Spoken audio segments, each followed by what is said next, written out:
So Vince, Defense, talk baby. some defense, man. Defense, baby. I had the exact opposite reaction watching the defense on film, Vince. What like as you broke the game down, what are some of the things that you felt, from live versus breaking down the film from the defense? So did you have the same reaction I did?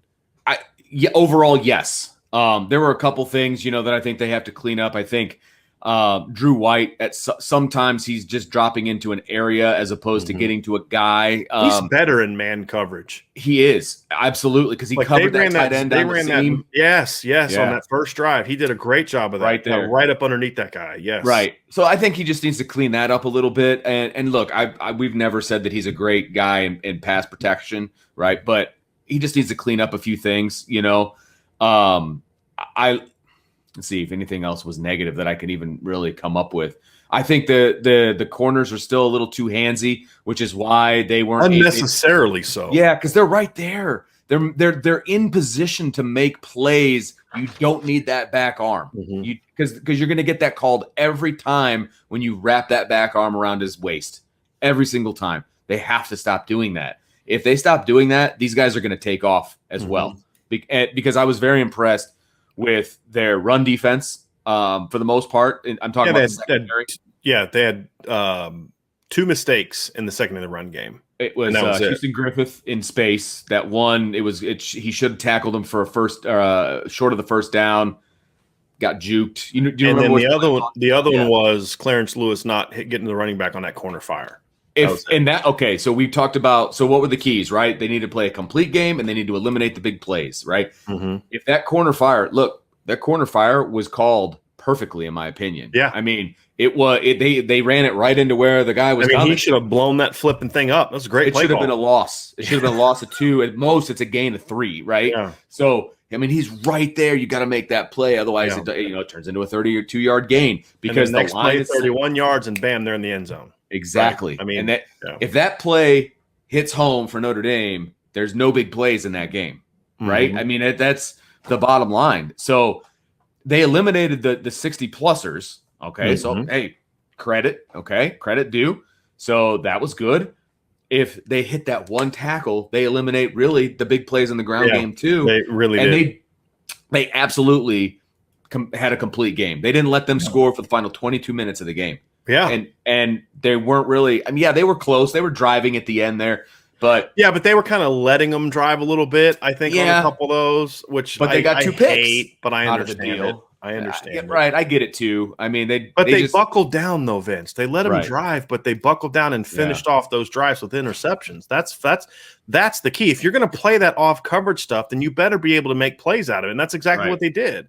The second level was able to force mistakes that the third level was able to make plays on. And it was the first time it was a linebacker making a play for a safety. The second time it was a cornerback that was lined up close. So he was kind of technically on the second level, made the pass break up that the safety played. So if I were to be critical, the timing of the blitzes against Purdue was not good.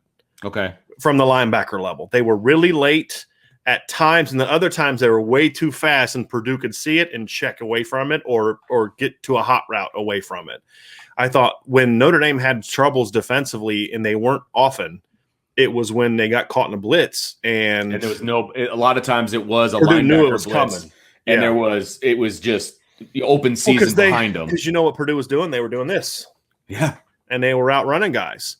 It's just that Notre Dame but see, here's the thing I like though. Notre Dame adjusted quickly out of that, because if you look at this, Notre Dame really shut down Purdue and had 5 tackles for loss. That's it. 5 tackles for loss is all they had in this game.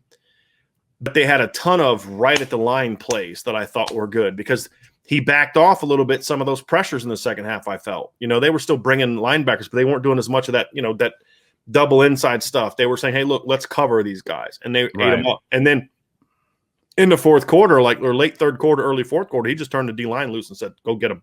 Yeah. And they did. Right.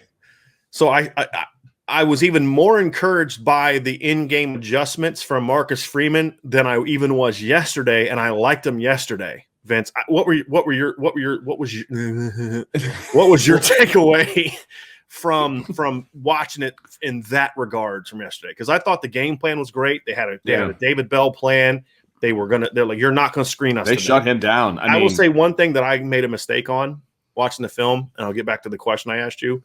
I thought Justin Adamiola read that throwback. He didn't. He was actually chasing the tight end across the field and saw it. And found so it, I thought he sniffed it out. So he didn't, not that he did anything wrong, because he was coming from, I thought he was to that side. Gotcha. He wasn't to that side. He was on the other side. And he was chasing the tight end in coverage. And he saw the throwback and then went to it. So it was still a great play. It's just how I described it happening. I was wrong on that. He was actually coming from another side. But anyway, to the question, Vince, is I loved the screen game plan. I loved the David Bell game plan. In-game adjustments I loved. What say you? Well, here's my excuse me. Here's my thoughts. See, it's not just me. I know, right? All of a sudden I had a frog in my throat. At least least I didn't. Mine wasn't. I just kind of stuttered all myself. I didn't sound like I was going through puberty again.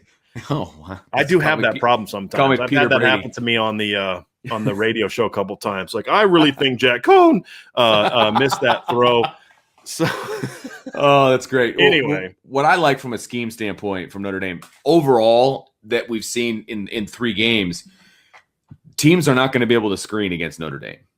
They rally to the football so well when it comes to screens. They're so fast. They're too fast. They get to the outside. They get sideline to sideline so fast that teams aren't going to be able to do a whole lot of screen game against Notre Dame unless they find them out of position or whatever. I guess I can't say never, right? Because somebody will hit one and then I'll get nailed for it. But Notre Dame just rallies to the football on the perimeter, which I think is excellent. And they rally to the football, period. That's one thing that I really like about this team in general is that when one guy doesn't necessarily make the play, but if he brings it back inside, he's met by 3 or 4 other gold helmets. I mean, there's always multiple guys there to make plays, which I really like. I also liked in this game, and you kind of mentioned it yesterday, but the bringing of Kyle Hamilton more into the box and down to the line. This is what we talked about in the summertime when we talked about the need for Houston Griffith and whoever the other safety is. They have to do their thing so that Kyle Hamilton can do his thing, right? Well, I think yesterday was a prime example of that because I thought Houston Griffith played well, back playing center field. I'd say he made a couple more mistakes than coming downhill, but that point you just made, though, is they were asking Houston to kind of do what Kyle had done. Correct. And I think he did a pretty good job taking that stuff away in the middle of the field. And I thought when DJ Brown got in, I thought he played pretty well, really too. Well. So and again, Vince, what I want to stress is we're not talking about the interception. No, not at all. He was just kind of he was in the right place. He was where he's supposed to be, right? But he didn't make the play on that. Cam Hart did. Exactly. We're talking about all the other plays. Correct. This was the most active and confident I've ever seen DJ play. Thank you for that super chat, Kevin. But yeah, and look, I thought Houston probably of the 3 games outside of the one pass play against Florida State, I thought Houston played pretty well the first 2 games. I didn't think Houston played quite as well against Purdue. But then DJ picks him up. Kyle picks him up. That's what you got to like because they're going to need that. And they've really been a 2-safety team the first 2 weeks because when DJ played against Florida State, it was bad. It was really bad. But look at him rallying back and you know what I mean? And say, hey, look, I made mistakes. And Purdue was a team that stresses the safeties a lot the way that they play. You got to really be good at safety against Purdue, and they were. Yeah. And Kyle was brilliant, and DJ played really well, Vince, and he really did. Yeah, and we talked about the fact that Notre Dame needs a third safety, and DJ Brown is stepping up at this point. In this game, yes, exactly. Yeah, at this point, he has stepped up. Hopefully he can continue that moving forward because the way they want to do things, they need 3. They need 3. And so, they'd like to have 4, but they need 3. So I was very happy to see number 2 do his thing. It was a good sign. It was a good sign of things to come, hopefully. We talked about the Rovers had a really productive game yesterday, but we were going to go back and watch them some more, Vince. I got a chance to watch them. Did you watch them? What did you think of the play of the Rovers from Saturday? I still really like the fact that Isaiah Pryor, they're putting him in his wheelhouse, and he is excelling in his wheelhouse. There were a couple times where he overran some stuff because he is so aggressive, but they're allowing him to be him, and it's really working out well for Notre Dame right now. I thought also this was the Jack Kaiser's best game of the year as well. Okay. I thought Jack was really good yesterday. He was inserting really aggressively. He had that great inside out on the tight end on the tip. I don't think he technically got credit with a tip because I don't think he actually touched the ball. But what he did was he had his hand right in that throwing window, Vince. And the tight end just couldn't see the ball, and it just went right through his hands, and Kyle picked it. If Jack's not there, that might have been a touchdown. If Jack doesn't get his hands up, or if Jack's just a half second late getting on that tight end, that could have been a touchdown. So I thought this was also Jack's best. I thought the two of them together, Vince. I thought they played well the few times I saw it. They were obviously productive. When I watched the film, I really liked what they did with the Rovers in this game. J.D. Bertrand played better than I thought he did. He had 3 big mistakes in this game, but he overcame a lot of them. And some of the stuff that I liked from him too. One of the issues that you and I had with the linebackers in the first game, somewhat in the second game, was the linebackers just weren't getting underneath routes. You saw that still a couple times from Drew yesterday, but I thought J.D. was much better. There was one particular play, Vince, where he was kind of out of the box. It was one of those plays that kind of had the Rover tighter, and JD was outside, and he saw that it was a play action, and he just turned and he hiked it, and he found the drag and got up underneath the drag, which is where they wanted to go. They were looking for that deep drag route, and JD just got up underneath it, and there was no – and when Kyle Hamilton's behind and JD Bertrand's underneath, it's like, nope, I'm not throwing that one. So I thought the play of the linebackers were, as a group, sure, Mike, Rover, Will, as a group, this was their best game, in my opinion. Well, and there was nobody as good. Let me say, there's nobody as good as what JD was last week, but as a unit, I thought this was their best game. Well, another thing that I liked was the scheme. They did a good job of masking a lot of their coverages. They were kind of putting some guys at some different levels, in the middle of the field, and then they would bring them, or they would drop them, or they would move them outside. That's Marcus Freeman. I mean, he did a really good job of, making the offense see ghosts, to steal an NFL term, right? I was really impressed with that, because there were times when, he would have, the Rover in the middle, and I want to say that Bo Bauer was like 12 yards deep, and then they would reverse it, and then they would, he was. And we saw more times where Drew was like he was like super antsy, like I thought he was coming, and at the snap he took off. Whereas before, when they would smoke, you could see that he was giving away that, hey, I'm not really coming. Like you could see him like stepping, but then he kind of like had his like outside foot. Yes. Yeah. Like yesterday, there was one time where Drew was like, okay, I'm about to crush this quarterback. And then at the snap, he just turns on and hightails and gets up underneath the route. So I thought we saw some adjustments there where it was more masked. I also thought, Vince, that we saw more zone yesterday. That's what I thought. Now, I think there was a couple zone. I think Clarence, there was some on that first third down conversion. This is another thing. We talk about adjustments. They converted 3 of their first 4 third down opportunities, Purdue did. They went 1 of 12 the rest of the game on third down. 3 of their first 4 went 1 of 12 the rest of the game. Yeah. That's it. That's called making adjustments. But they gave up an easy slant route on that first drive. Somebody had to have made a mistake there. DJ just bails the snap, gives up the slant.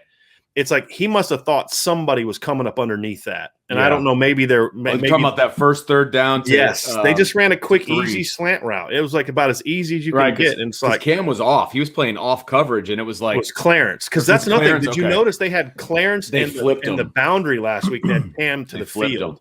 Yeah. I kind of liked that because I wouldn't have thought I would have liked it, but it allowed Cam to be around the ball a lot more.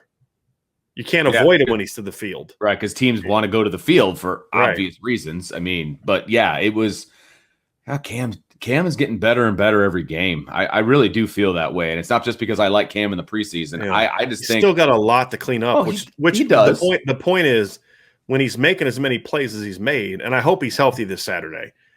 But he was really the best thing is a young kid like him, they're going to make mistakes. And he's genuinely young. Yes, he's a junior, but he's been playing receiver or corner for 2 years.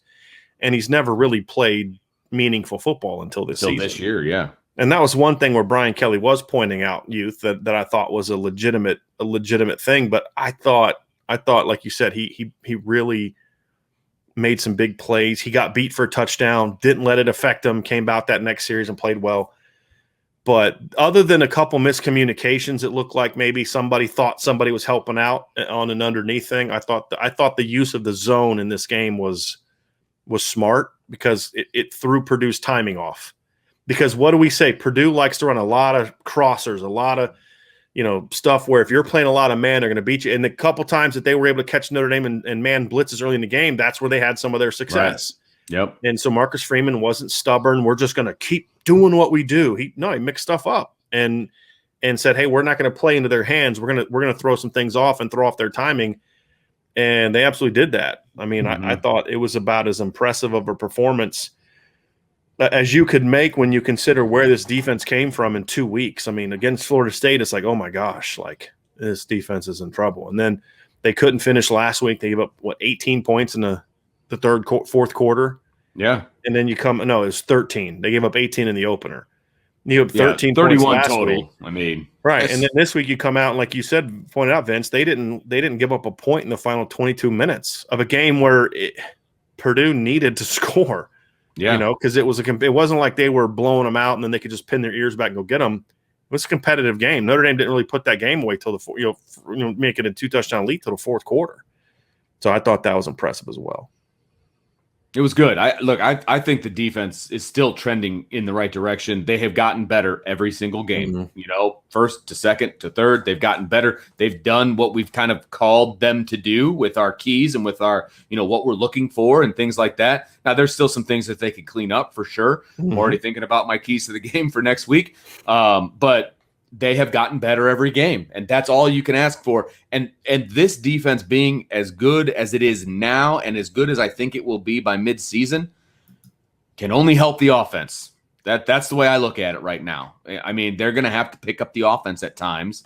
Mm-hmm. And when this offense isn't scoring a bunch of points, which it has the capability of still doing, even now, the defense is going to be there to pick them up. And, it's going to be interesting. If the defense can stay and they can keep that score down, this team can still be good. That's where I feel about the defense right now. So one of the things we like to do as part of this upon further review is give a take that maybe changed or maybe obviously we've talked about, hey, some of these things I'm even more certain of. Here's why, but also things that maybe our opinion has changed. And I came out of yesterday's game feeling good about the defense, but I was like, but they allowed a lot of completions.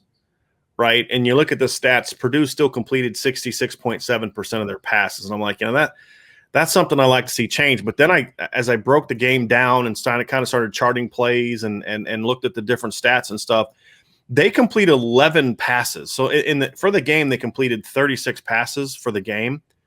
11 of them were at or behind the line of scrimmage. You're not defending that. It's rally to the ball, and I thought that they do extremely well. Right. And on those, 12 of their passes were behind the line, or 13 of their passes were behind the line of scrimmage. They completed 11, is what I meant to say. Of those 11 they completed, they had 47 yards.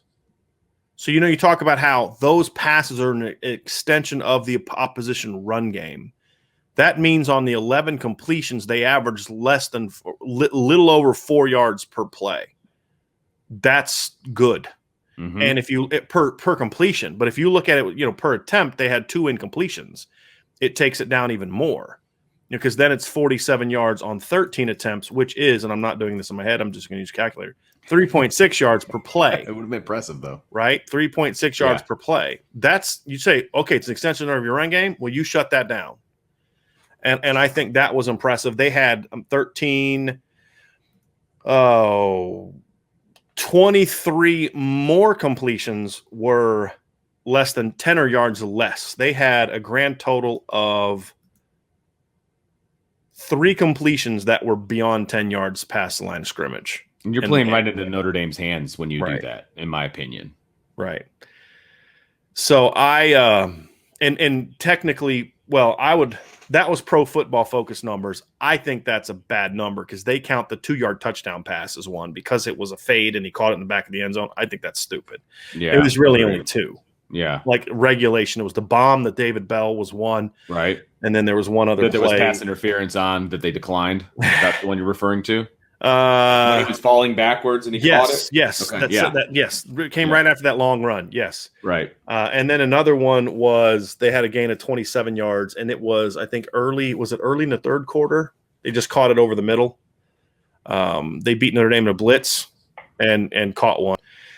But other than that, that's it. Everything was short. And it was kind of like Notre Dame was saying, hey, you want to do that, we're going to use our speed, and you're not going to get any yards after the catch. We're gonna completely shut you down. And so I thought, for me, Vince, that was something also that I thought was an impressive part of this. Is this was an example of Marcus Freeman saying, we're going to take advantage of our speed and just say we're just going to pursue, and we're going to, because what happened a lot yesterday was they were completing these plays for 6-7 yards, these little passes. And then Notre Dame was stopping them on 2nd and short, 3rd and short, and 4th and short. Right. I mean, they had 4 plays of 3rd and 2 or less, or 3rd or 4th down 2 or less that Notre Dame stopped on Saturday. And they tried to do, not a reverse, but like a stretch. They tried to do all these different things to try to get outside, and that's not going to work against Notre Dame. That was the other one. So I thought it was I said last night, this is why we like to do the upon further review. I said it was a corner. Remember that 4th and 1 stretch play? It was Bo Bauer kind of forced it. And then I said a corner came up. Was not a corner. It was Isaiah Pryor. Okay. It was Isaiah Pryor. He came up, took on 2 dudes. He took 2 guys on. And I thought that same forced thing. That stretch. And if that second guy peels off and gets to Hamilton. Kyle Hamilton, that's a first down. That might be a touchdown. Yeah. If that guy gets a body on Kyle Hamilton, Kyle Hamilton was it. Yep. I mean, Myron did his job, Bo did his job, and Isaiah did his job really well. He took out 2 dudes, and that let Kyle it did 2 things. Number 1, it kept Kyle free, but number 2, it forced them. If on 4th and 1, you got to keep running laterally, that plays right into a defense like Notre Dame's hands. Exactly. Because they're too fast. You're not once you have to bounce on 4th and 1, you're done. As long as your support player doesn't get beat. And on that play, it was Isaiah Pryor. And not only did he not get beat, he took on 2 blockers. Yeah. Man. Yep. So I wanted to give him credit where credit was due. I said it was a corner.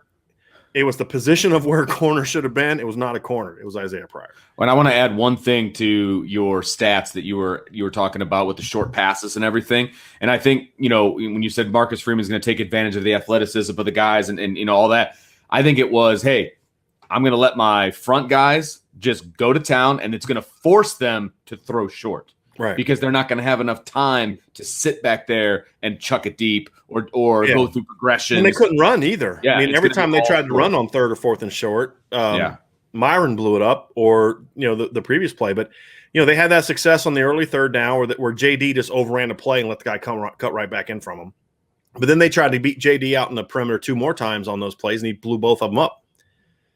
So again, hey, you fool me once, shame on you. Fool me twice, shame on me, right? So JD wasn't going to be that guy. They got him once, and they tried it again, and he blew it up, tried it again, blew it up, and they stopped trying it again. Right. So really impressed by the play of the defense. It was a combination of great scheme, in my opinion, coming in. They had a great game plan.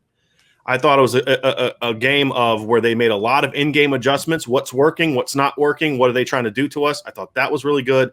And then, of course, the players playing hard. And we told you, if you were at the tailgate on Saturday, we told y'all that we were expecting to see the defense play really well, because we were told, this is one of the things that we I wanted to share with people at the tailgate, sort of a little mini reward for being there, is the defense, the defensive players were real pissed off about some of the things being written about Marcus Freeman last week and about the defense last week.